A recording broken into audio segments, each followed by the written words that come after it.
हरे कृष्णा। आज हम बात करेंगे भगवान के दर्शन कैसे करें, प्रभु के दर्शन कैसे करें, कैसे करना चाहिए, अर्च विग्रह पर ध्यान कैसे करना चाहिए। जब हम मंदिर में जाते हैं तो भगवान पर हमें ध्यान कैसे करना चाहिए और किस प्रकार देखना चाहिए भगवान को, प्रभु को दर्शन कैसे करें, आज हम बात करेंगे। जब हम मंदिर में जाते हैं तो हमें अर्च विग्रह पर ध्यान कैसे करना चाहिए। मंदिर में अर्च विग्रहों के अपने जो भक्त होते हैं दर्शन करने के लिए बहुत आसीन रहते हैं, जो भी हमारे संप्रदाय के इष्ट देव, इसलिए हमें सब प्रथम अत्यंत आदरपूर्वक उनका दर्शन करना चाहिए। भगवान के दासा अनुदास के रूप में हमें दर्शन विनम्र भाव से दर्शन करने चाहिए। भगवान की जो समक्ष एक और दर्शन करें, जिससे समान बैठे भक्तों को दर्शन करने की में कोई बाधा ना हो। विग्रहों को दंडवत के मुख कमल को नहीं देखना चाहिए। जब हम दंडवत प्रणाम करते हैं भगवान को तो हम उनके मुख कमल को नहीं देखना चाहिए। भगवान को दर्शन कैसे किया जाए, इसकी प्रामाणिक विधि का वर्णन श्रीमद् भागवत में वर्णित है। स्कंद 3 अध्याय 2 श्लोक नंबर 13 में वर्णित है। एको कसे संघानी ध्यानो भावयेतः पदाति यादो दस्यति गदाव्रतः जित स्थान पयोध्यारयेतः परम प्रसुत्या इति ध्रयता यतः। अनुवाद में कहते हैं कि जो ध्यान की जो प्रक्रिया है भगवान के चरण कमलों से शुरू होनी चाहिए और उनके मुस्कुराते चेहरे पर बढ़नी चाहिए। ध्यान को कमल के पैरों पर, फिर पिंडलियों पर, फिर जांघों पर, फिर इस तरह कंधे और ऊंचे स्थान पर केंद्रित करना चाहिए। जितना अधिक मन एक बाद एक अंगों को विभिन्न भागों में स्थिर होता है, उतनी ही बुद्धि शुद्ध होती है। अर्च विग्रहों पर मनन ध्यान करने की प्रक्रिया भगवान के हमेशा चरण कमलों से आरंभ की जाए। धीरे धीरे उनके श्वास कमल तक हो। चरण कमल घुटने के नीचे एवं ऊपर के अंग, जांघ और इस प्रकार एक एक शरीर के अंगों पर केंद्रित करें। भगवान के शरीर के अंगों के जो विभिन्न भागों पर मन जितना हम स्थिर होता है, उतना ही हमारे मन एवं शुद्धिकरण होता है। श्रील प्रभुपाद जी तात्पर्य में कहते हैं, इस प्रकार विग्रह पर मनन एवं ध्यान करना हमें अपनी इंद्रिय तृप्ति से अनासक्त होने में मदद करता है। दर्शन का आरंभ अपने बाएं स्थित अर्च विग्रहों से करना चाहिए। बाएं दाईं ओर के विग्रहों पर दर्शन करें। उदाहरण स्वरूप यदि आप श्री कृष्ण बल्लभ मंदिर में हैं तो सब प्रथम दर्शन गुरु परंपरा होना चाहिए। तत्पश्चात श्री नित्यानंद प्रभु, चैतन्य महाप्रभु, श्री बलराम जी, श्री कृष्ण जी एवं अंत में श्री राधा रानी एवं श्री श्याम सुंदर जी का दर्शन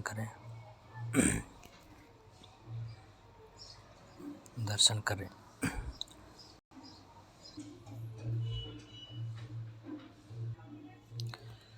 श्रीमद् भागवत में यह श्लोक स्कंद 3 28 अध्याय श्लोक नंबर 21।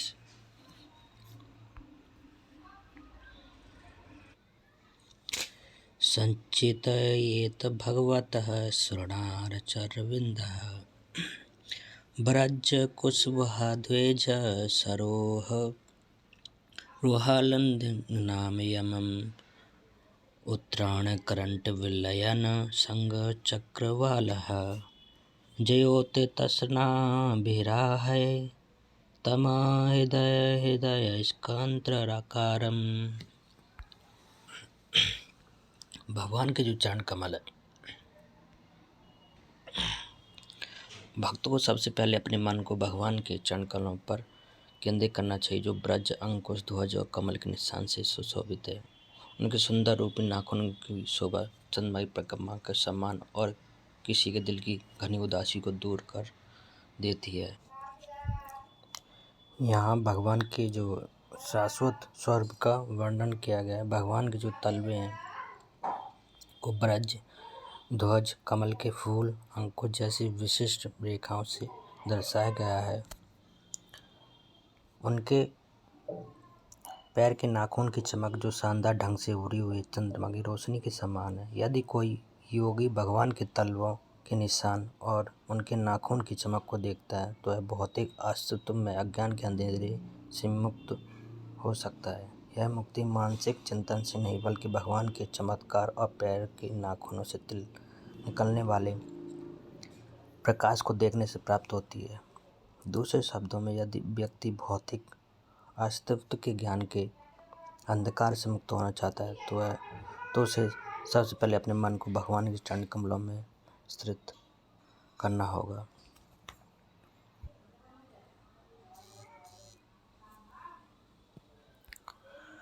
अगले श्लोक में श्रीमद् भागवत के श्लोक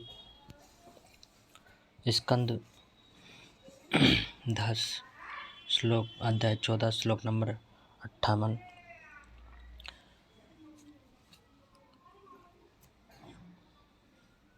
सम्रासितये पल्लव पलम महाप्रपाद पुण्ययशो मुरारे भवन्तु धीर्तस्मात् परपदम् पदं पायत यतः विपदायते समम्।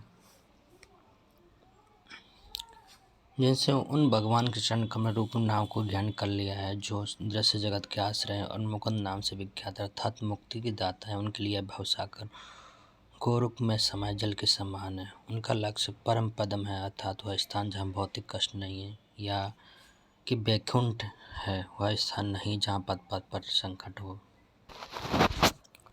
भगवान कृष्ण के चरण कमल को पल्लव पुष्प कलियों के रूप में वर्णित किया गया है क्योंकि वे अत्यंत कोमल और गुलाबी रंग के हैं। श्रील सनातन गोस्वामी के अनुसार पल्लव शब्द यह भी इंगित करता है कि भगवान कृष्ण के चरण कमल कल्प वृक्ष के समान है जो भगवान के शुद्ध भक्तों की सभी इच्छाओं को पूरा कर सकते हैं। यहाँ तक कि श्री नारद जैसे श्रेष्ठ भक्त भी, जो स्वयं इस ब्रह्मांड में बद्ध आत्माओं के लिए महान आश्रय हैं, व्यक्तिगत रूप से भगवान श्री कृष्ण के चरण कमलों की शरण लेते हैं।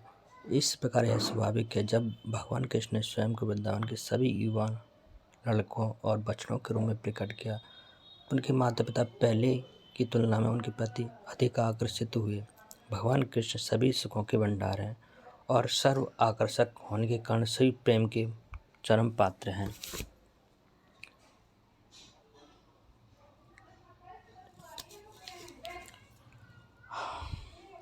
How can take surrender.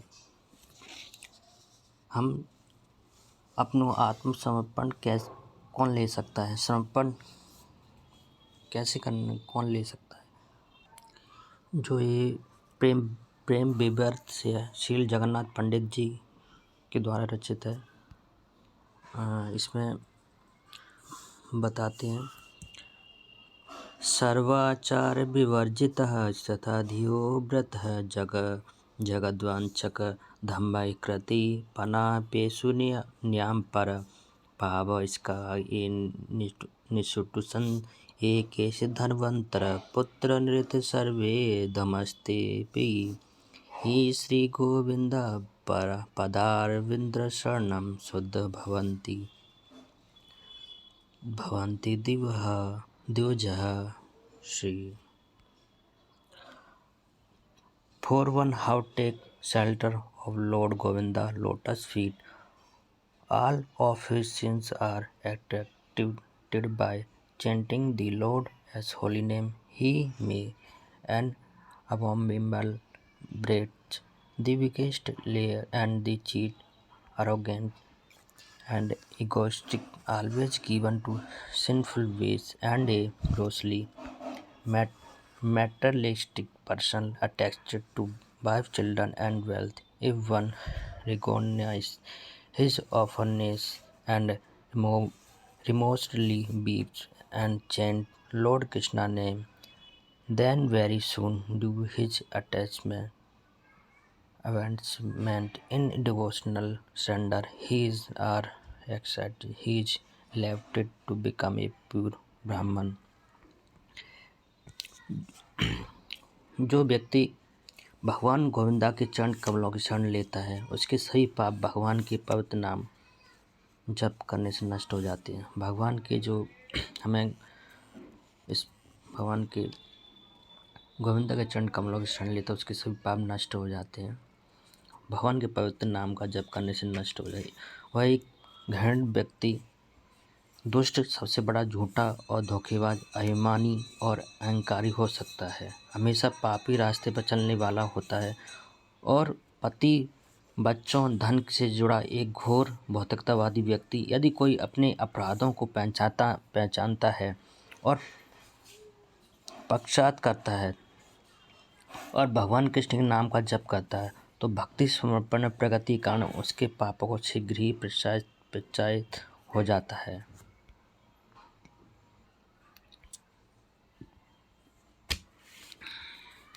How will become fearless.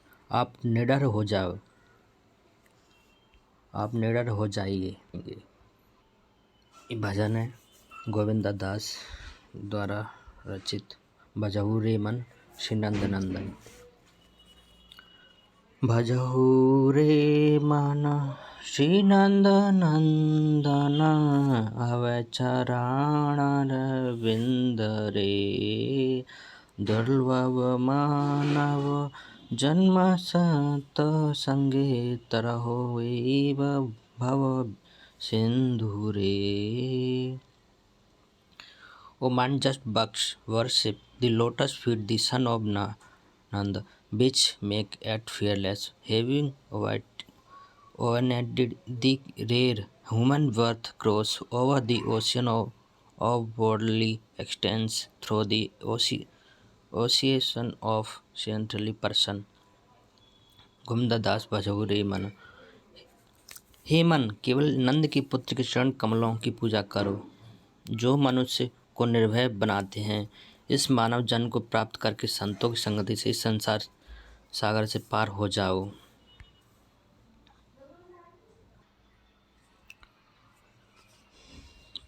Mukund माला स्तोत्र, वर्ष नंबर 27। कुलशेखर किंग राजा। नमामि नारायण पाद पंकज, करोमि नारायण पूजन सदा। भवामि नारायण नाम निर्मल, स्मरामि नारायण तमाभ्यमः। नमामि नारायण पाद पंकज, करोमि नारायण पूजनम सदा। भवामि नारायण नाम निर्मलम, स्मरिन् Narayan तभ्यम अभ्यमः। I salute the lotus feet of Narayan, always property Narayan, speak of the pure name of Narayana, and wear in the mind immutable factuality of Narayana. मैं नारायण के चरण कमलों को नमस्कार करता हूँ, सदैव नारायण को प्रसन्न करता हूँ, नारायण के शुद्ध नाम का उच्चारण करता हूँ और नारायण की अपरिपक्वता को ध्यान करता हूँ।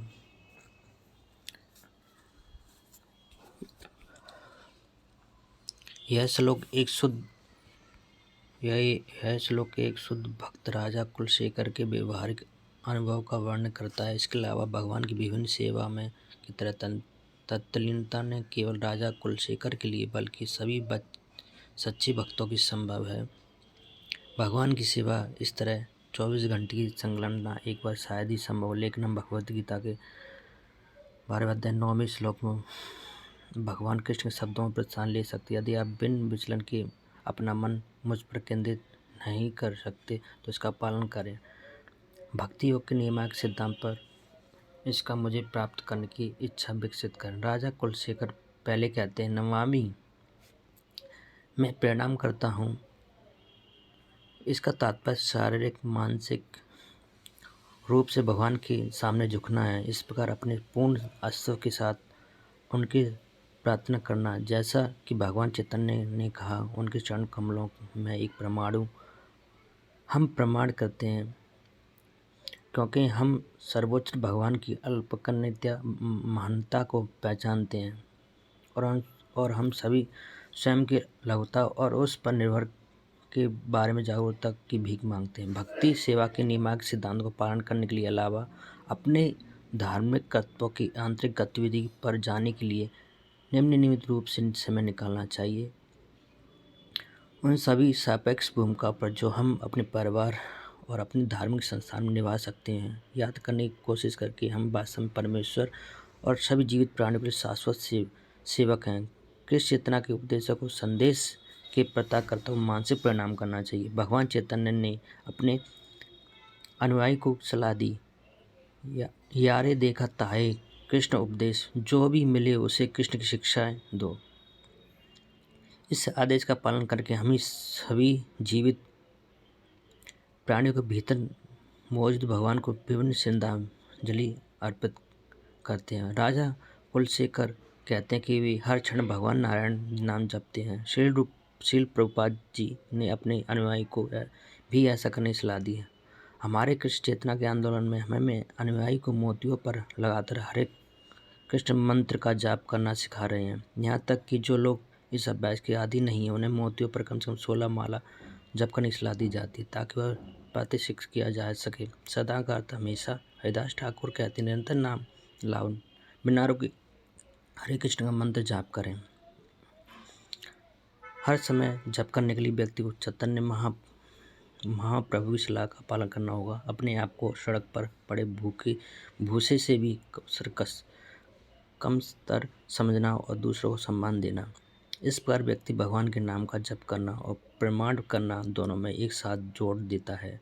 एक व्यक्ति जो भगवान के सभी प्रमाणियों प्रति सम्मान नहीं रखता, जो सभी भौतिक उपलब्धियों का गर्व करता है, वह ईमानदारी से भगवान को नहीं बुला सकता। यहाँ तक कि अगर वह कभी कभार भगवान के नाम का भी जप करता है तो शालीनता के ऐसा करता है। एक भक्ति से कृष्ण पर निर्भरता अपनी वास्तविक स्थिति का एहसास होता है। भगवान के नाम को उसी तरह पुकारता है जैसे एक बच्चा अपनी माँ का पुकारता है, और जैसा कि पिछले श्लोक में कहा गया, जैसा जप करता पवित्र नाम में अर्थपूर्व अमृत का स्वाद मिलता है।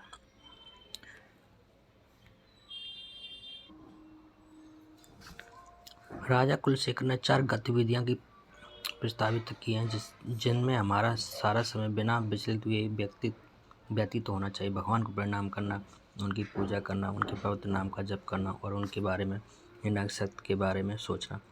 इन प्रेताओं को भक्ति की 9 गुना प्रक्रिया में शामिल किया गया है। इसका वर्णन प्रहलाद महाराज ने श्रीमद् भागवतम स्कंद 7 अध्याय 5 श्लोक नंबर 7वें के स्कंद में किया गया है। जो चाहे कोई भी उन गतिविधियों को करता है जिनका उल्लेख राजा कुलशेखर ने यहाँ किया, जिन्हें प्रहलाद महाराज अनुसूचित उन्हें जोड़ते हैं। प्रार्थना करना, देवता की पूजा करना, प्रार्थना करना, भगवान मित्र बनाना, और इसी तरह कोई एक गतिविधि दूसरी गतिविधि, एक विचार से दूसरे विचार की ओर जा सकता है, फिर भी भगवान नारायण की आंतरिक अध्यात्म ऊर्जा के भीतर रहो। ऐसा पूर्ण कृष्ण भावना भक्त मृत्यु के समय आध्यात्मिक दुनिया में स्थानांतरित हो जाएगा, जहाँ भगवान और उनके अत्यंत सहयोग की अनंत संगति में आगे की सेवा प्रदान करेगा।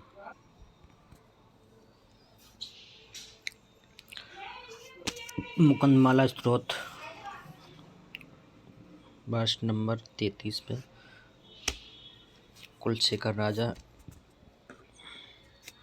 इसमें कहते हैं, कृष्ण तव तीय पद पंकज पर परांत अवेद में विस्तु मानस राजहंस प्राण प्राणायाम समय का कपवात पिते कंठ अवरोधन विदो स्मरण तु कुतकृते।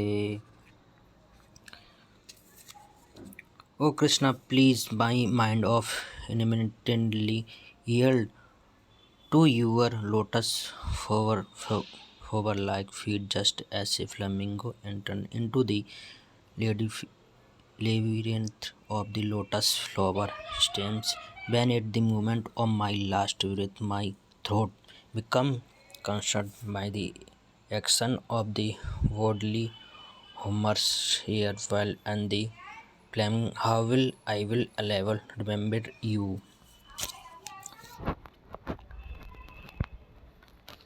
हे कृष्ण,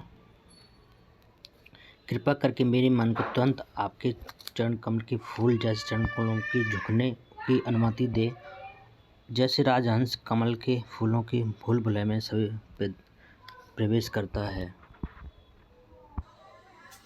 हे भगवान कृष्ण, इस समय मेरे मन के शाही हंस को आपके चरण कमल के उलझे हुए तन में प्रवेश करने दो। मृत्यु के समय जब मेरा गला बलगम पित्त और वायु से उद्धृत हो जाएगा तो मेरे लिए आपको याद करना कैसे संभव होगा। मुकुंद माला स्तोत्र के सभी छंदों में से यह श्रील प्रभुपाद जी का सबसे प्रिय था। वह इस बार उद्धृत करते कि वह भजन के रूप में गाते। उनके दिव्य अनुग्रह द्वारा निर्मित पहले रिकॉर्ड एल्बम में से एक उन्होंने इस श्लोक को पूर्ण गीत के रूप में गाया है। श्रील प्रभुपाद जी की सेवा करने वाले भक्त अक्सर अपने दैनिक कार्य में दौरान कभी कभी अपने कमरे में अकेले गाया हुआ गाते हुए सुनते थे। उन्होंने इसे अभिप्राय कई बार उद्धृत भी किया। यहाँ उन्होंने इस अपनी भगवद गीता अथर्व के 8वें अध्याय के दूसरे श्लोक के तात्पर्य में प्राणायाम काल शब्द के समुद्र में समझा है, जिसका अर्थ कुलशेखर श्लोक के प्राण समय के समान है। भगवद गीता श्लोक में प्राणायाम काल शब्द बहुत महत्वपूर्ण है, क्योंकि हम जीवन में जो भी कुछ करते हैं उसका परीक्षण मृत्यु के समय किया जाएगा।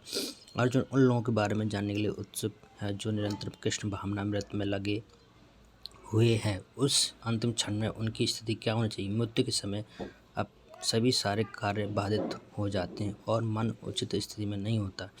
इस प्रकार शारीरिक स्थिति में परेशान होकर व्यक्ति सर्वोच्च भगवान को याद करने में सक्षम नहीं हो सकता। महाराज जो कुलशेखर महान भक्त थे प्रार्थना करते हैं, मेरे प्रिय भगवान, अभी मैं बिल्कुल स्वस्थ हूँ और यह बेहतर है कि मैं तुरंत मर जाऊं ताकि मेरे मन को हंस आपके चरण कमलों में तन में प्रवेश पा सके। रूपक का उपयोग इसलिए किया जाता है क्योंकि हंस पानी का एक पक्षी कमल के फूलों को खोदने में आनंद लेता है। इसी खेल प्रवृत्ति कमल के रूप में प्रवेश करने की है। महाराज कुलशेखर भगवान से कहते हैं, अब मेरा मन शांत, अब मैं बिल्कुल स्वस्थ। अगर मैं आपके चरण कमलों के बारे में सोचते हुए मर जाऊं तो मुझे यह यकीन है कि आपकी भक्ति सेवा मेरा प्रदर्शन उत्तम हो जाएगा। लेकिन अगर मैं ऐसा करता हूँ अपनी प्राकृतिक मृत्यु प्रतीक्षा करने के लिए, तो मुझे नहीं पता कि क्या होगा, क्योंकि उस समय सारे कार्य जो बाधित हो जाए, मेरा गला बैठ जाएगा और मुझे नहीं पता कि मैं आपके नाम बेहतर ढंग से जप कर पाऊँगा या नहीं। तुरंत मत जाने दो।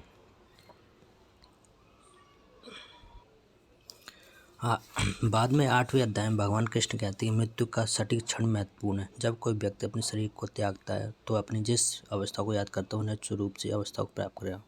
भगवद गीता 8वें अध्याय 6वें श्लोक में अपने तात्पर्य में श्रील प्रभुपाद जी बार बार मृत्यु के समय कृष्ण को याद करने और स्वयं को धर्म दुनिया में सफलतापूर्वक स्थानांतरित करने के लिए सबसे अच्छी प्रक्रिया के रूप में हरे कृष्ण का महामंत्र जप करने की सलाह देते हैं।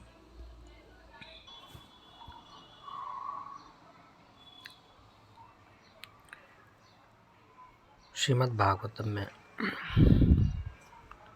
स्कंद 1 अध्याय 8 श्लोक नंबर 36 में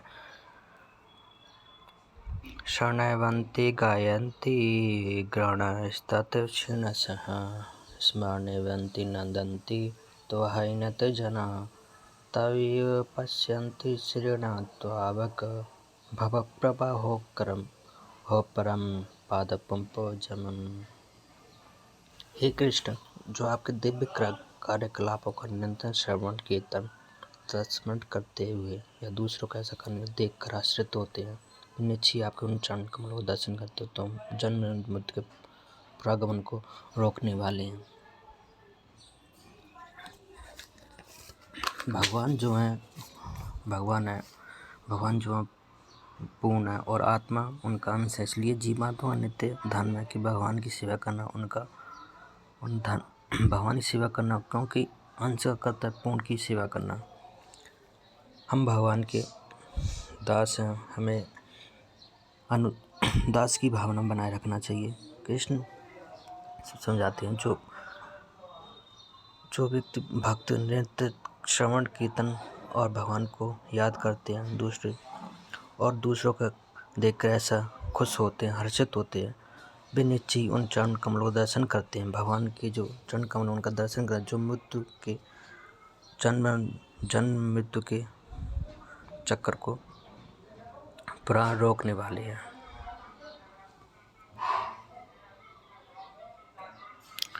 श्रीमद् भागवत में स्कंद 28 अध्याय श्लोक नंबर 25 नाभि दैभुवन कोशः गुहात स्थिरतः यत्रात्मयोनिधिशैलाखिलं लोकपदपद्मः व्यूढ हरियन्त्रमणि वृषयत्नघोरमुष्य ध्यायद्वैत विषधारं मयून गोरखम्। फिर योगी को अपने उदर के माध्यम में उनकी चंद्रमा जैसी नाभि पर ध्यान करना चाहिए। उनकी नाभि से जो संपूर्ण ब्रह्मांड का आधार है, कमल का तना उत्पन्न हुआ, जिनमें सभी ग्रहमंडल शामिल है। कमल प्रथम सृजित प्राणी ब्रह्मा का निवास है। उस तरह योगी को अपना ध्यान भगवान के निप्पल पर केंद्रित करना चाहिए और अपने पन्ने की जोड़ी समान और उनकी छाती पर सुशोभित दूधे सफ़ेद मोतियों के हार किरणों के कारण सफ़ेद दिखाई देते हैं।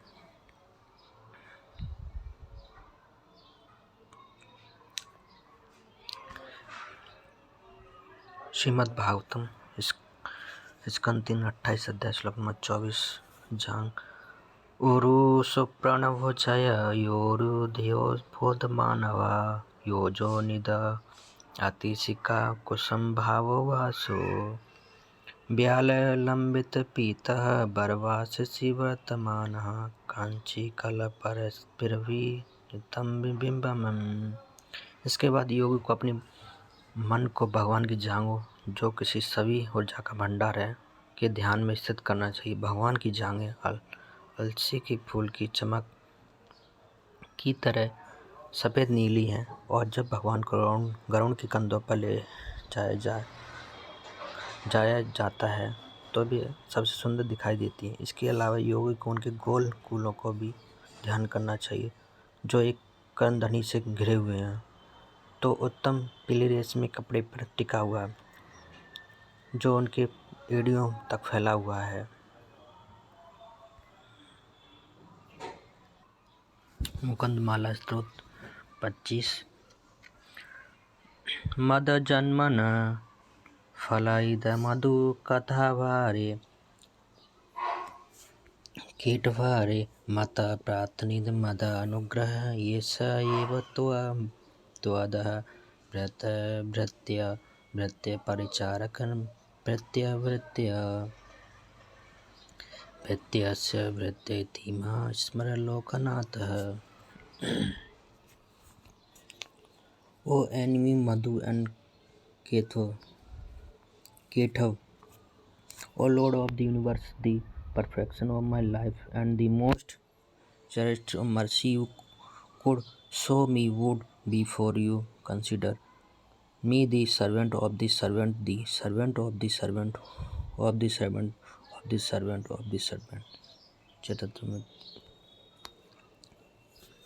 हे मधु, हे केटव के शत्रु, हे ब्रह्मांड जगत के स्वामी, मेरे जीवन की पूर्णता और सबसे प्रिय दया जो मुझे दिखा सकते हो वह यह है कि मुझे नौकर का नौकर, नौकर का नौकर, नौकर का नौकर माने, आपके सेवक का सेवक।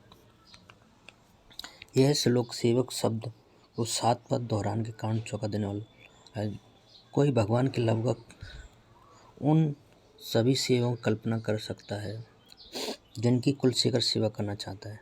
भगवान कृष्ण के प्रत्येक सेवक श्रीमती राधारानी, भगवान बलराम, अन्य गोपियों और 4 लड़के, कुछ गोपियों और ग्वाले प्रत्येक सेवक के सहायक हैं। उन सहायकों में मंजरी, जो राधारानी कृष्ण की सेवा करने में मदद करती है और जो उनके अनुसार उनसे सभी खुशी का अनुभव करती है। वैष्णव आध्यात्मिक गुरु विशेष रूप से माधुर्य रस वाले गोपियों की सेवा करते हैं। प्रत्येक आध्यात्मिक गुरु की सेवा उनके शिष्य द्वारा की जाती है। आधुनिक युग में भगवान कृष्ण चैतन्य महाप्रभु के रूप में प्रकट हुए, जिनकी सेवा वृंदावन 6 गोस्वामी सीधे करते थे और गोस्वामी ने कृष्णदास कविराज जैसे शिष्य भी बनाए, जिन्होंने बदले में शिष्यों को स्वीकार किया। उनकी दिव्य कृपा ऐसी व्यक्ति वेदांत स्वामी प्रभुपाद हैं।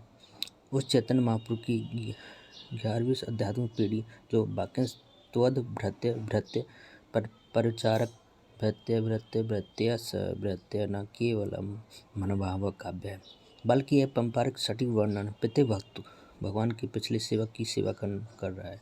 अपने आप को वैष्णव का सेवक मानना और उनकी चरण धूलि अपने सिर पर लगाना अपमानजनक नहीं है। यह परम भगवान कृष्ण को प्रसन्न करने का सबसे अच्छा तरीका है।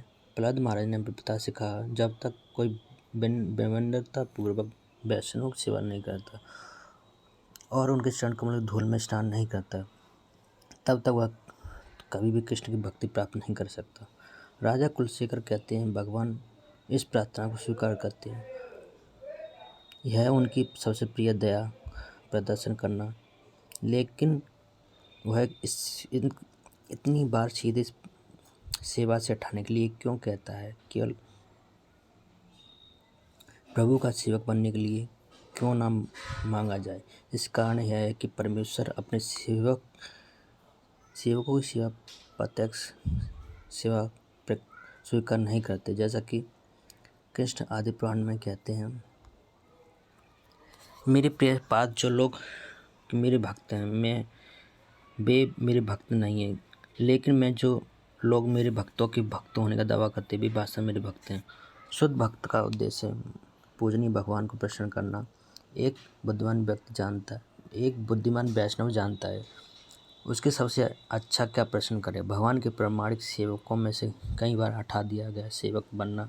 ऐसा इसलिए क्योंकि भगवान के सेवक भगवान को इतने प्रिय है, उन्हें प्रसन्न करने कोई उन्हें सर्वोत्तम रूप से प्रसन्न कर सकता है। श्रील प्रभुपाद जी ने इस प्रक्रिया की तुलना एक सामान्य व्यक्ति द्वारा एक महान व्यक्ति को प्रसन्न करने के प्रयास से की। आमतौर पर महान व्यक्ति के पास भी नहीं किया जा सकता।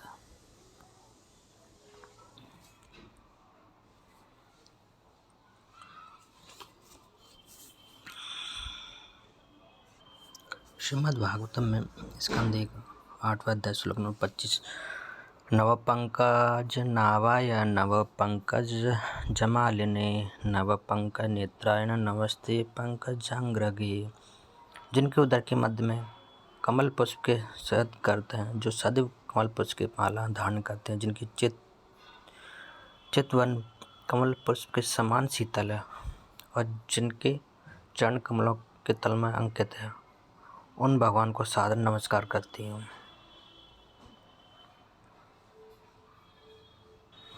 वक्ष और कंठ। श्रीमद् भागवतम में स्कंद 28 अध्याय श्लोक नंबर 26, वक्षोध्वा सवमृतवर्ष्य महाभिभूतये पुंसा मनोनयना निवृत्तिमादानम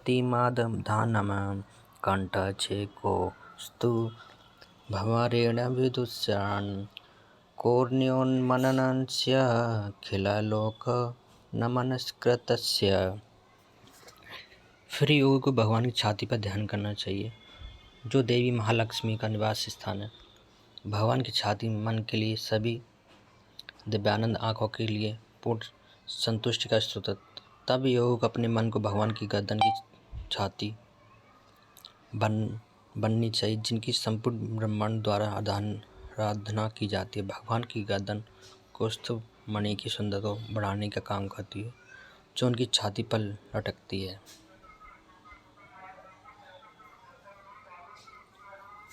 भुजाएं। श्रीमद् भागवत स्कंद 3 28 अध्याय श्लोक नंबर 27, बाहुश्रे मदविंगरे परिवर्तनेन निर्विणीकोता बाहु अलभयान नदी लोकपालान सचिन्त्रयेद ससतारिमध्य रमस्यते सह संघर्ष च त्वकरसः सहुरराजहंससम्। योगी को भगवान की 4 भुजाओं को भी ध्यान करना चाहिए, जो देवताओं की सभी शक्तियों का स्रोत है, जो भौतिक प्रकृति के निम्न कार्य को नियंत्रित करते हैं। फिर योगी को पुलिस किए गए आयुष्य पर ध्यान केंद्रित करना चाहिए, जो मंद्रा पर्वत के घूमने से निखर गई हैं। उसे भगवान के चक्र के स्वतंत्र चक्र, जिसमें 1000 तीलियां और चमत्कार चमक, और साथ ही शंख जो उनकी कमल जैसी हथेली में अंश की तरह दिखता है। का भी विधित चिंतन करना चाहिए।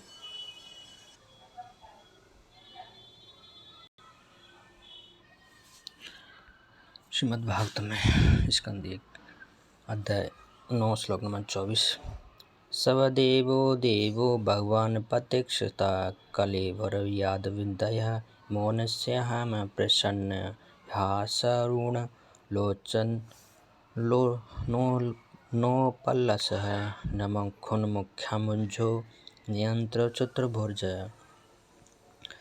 May my Lord, how his four-handed and was beautifully recorded, lotus face with the eyes and the red as the rising sun, is smiling kindly await me at that moment when I quit this material body। मेरे भगवान जो 4 हाथ वाले और जिनका सुंदर रूप से सुशोभित कमल मुख हैं, जिनकी आंखें उगते हुए सूरज की तरह लाल हैं, मुस्कुरा रहे हैं, कृपया उस क्षण मेरी प्रतीक्षा करें जब मैं इस भौतिक शरीर को छोड़ दूं। भीष्मदेव अच्छी तरह जानते थे कि भगवान कृष्ण ही मूल नारायण हैं। उनके पूजनीय देवता 4 भुजाओं वाले नारायण थे, लेकिन वह जानते थे कि 4 भुजाओं वाले नारायण भगवान कृष्ण के पूर्ण विस्तार हैं। परोक्ष रूप से वह चाहते थे कि भगवान कृष्ण अपने चतुर्भुज नारायण रूप में प्रकट हों। एक वैष्णव हमेशा अपने व्यवहार में विनम्र होता है। हालांकि वह 100% निश्चित था कि भीष्म देव वैकुंठ धाम की ओर जा रहे हैं। वे अपने भौतिक शरीर को छोड़ने के बाद भी एक विनम्र वैष्णव के रूप में भगवान के सुंदर चेहरे की देखने की इच्छा रखता है, क्योंकि वर्तमान शरीर को छोड़ने के बाद वह भगवान को और देखने की स्थिति में नहीं रह सकता। एक वैष्णव भोला नहीं समाता। हालांकि भगवान अपने शुद्ध भक्तों को निवास में प्रवेश की गारंटी देते हैं, जहाँ भीष्म देव कहते हैं, जब मैं इस शरीर को छोड़ता हूँ, इसका मतलब महान सेनापति अपनी इच्छा शरीर छोड़ देंगे। वह प्रकृति के नियमों को बाध्य नहीं किया जा रहा था।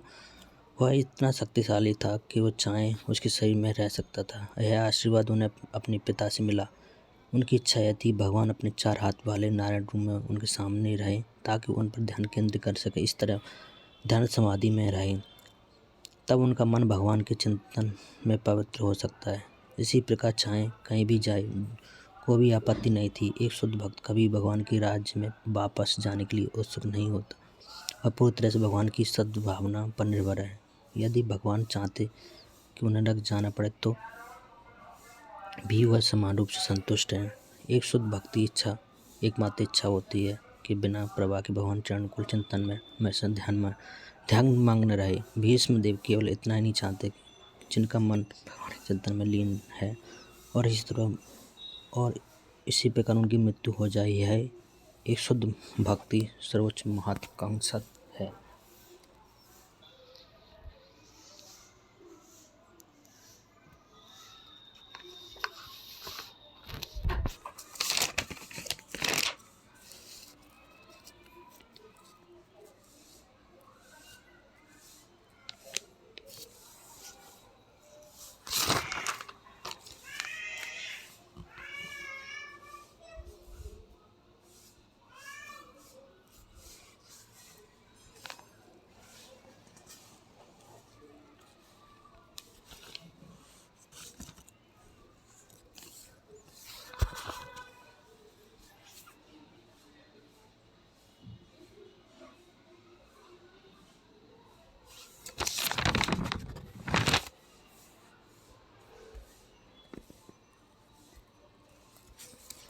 मुकुंद माला स्तोत्र 6।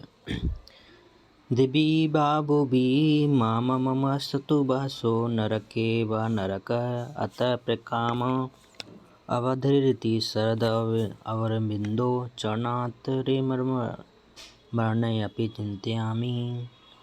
O Lord, killer of the demon Naraka, let me reside either in the realm of the demigods, in the world of human beings, or in hell as your please. I pray only that the point of the death I may remember your 2 lotus feet, whose beautified of the lotus throne in the Shraddha season. हे भगवान, राक्षस नरक को कहते मुझे हे भगवान, मुझे या देवताओं के लोक में, मनुष्य के लोक में या नरक के जैसा आप चाहें निवास करने दे। मैं केवल यही प्रार्थना करता हूँ कि मृत्यु के समय में आपके दो कमल चरणों को याद रख सकूं, जिनकी सुंदरता शत ऋतु में उगने वाले कमल सुंदरा को मात देती है।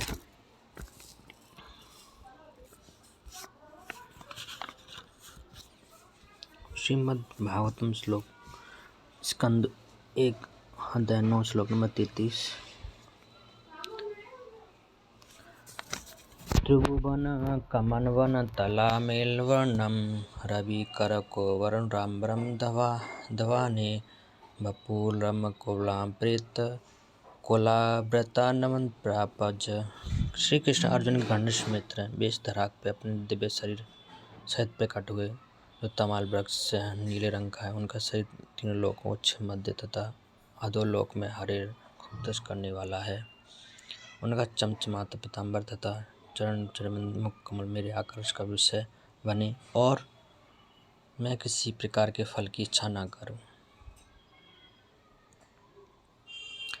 नेत्र श्रीमद् भागवतम में स्कंद 3 28 अध्याय श्लोक नंबर 33।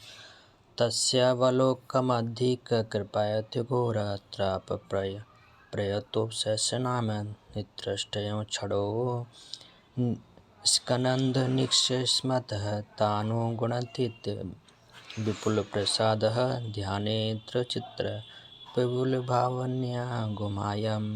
योगियों को पूरी तरह भक्ति के साथ भगवान की आंखों द्वारा बार बार छोड़ी गई करुणामयी दृष्टि का चिंतन करना चाहिए, क्योंकि उनके भक्तों की सबसे भयानक त्रिविध पीड़ा को शांत करते हैं। वे प्रेम पूर्व मुस्कान के साथ उनकी निगाहें प्रचुर अनुग्रह से भरी हैं।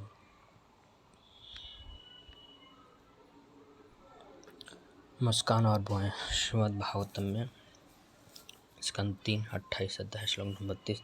हास्य हरिस्वन तालिखलोक त्रिव्र शोकाश्रुत सागर विशोत षणम मित्रोदारम सम्मानयो न्याय रचितः निजायं त्रयास्यः भूमंडलमुत्कृते मरकंध्वजस्य। एक योगी को किस प्रकार भगवान श्री हरि की सबसे दयालु मुस्कान का ध्यान करना चाहिए। एक ऐसी मुस्कान जो उन सभी के लिए जो उन्हें प्रणाम करते हैं। तीर दुखों के कारण उत्पन्न आंसुओं के सागर को सुखा देती है। योग को भगवान की धन्यवाद सागर भुआएं पर ध्यान करना चाहिए, जो संतों की भलाई के लिए काम दया को राशि करने के लिए आंतरिक शक्ति से प्रकट होती है। हरे कृष्णा, दंडवत प्रणाम।